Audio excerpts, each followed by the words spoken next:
Cette semaine, une question de Laurence de Bordeaux. En quoi consiste le futur accord commercial entre l'Union européenne et les États-Unis? Les Européens ont-ils vraiment quelque chose à y gagner?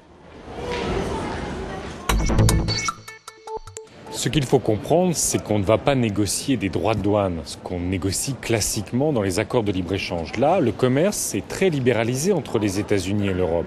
Ce qu'on va négocier sont des cadres réglementaires, des droits, des règles, des normes qui régissent notre vie économique comme elles régissent notre vivant ensemble.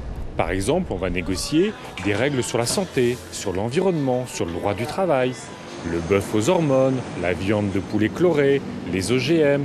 On va négocier les services publics. On va négocier aussi le droit des investisseurs.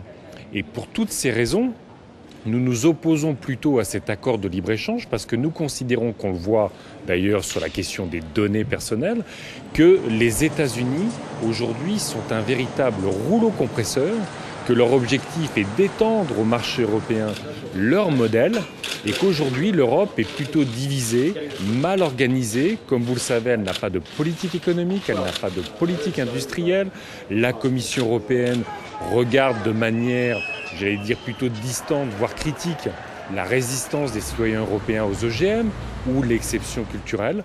Donc nous considérons que l'Europe aujourd'hui n'est pas en situation de bien négocier avec les États-Unis et qu'elle a beaucoup plus à perdre qu'à gagner. Si vous souhaitez poser une question, rendez-vous sur notre site ou sur les réseaux sociaux.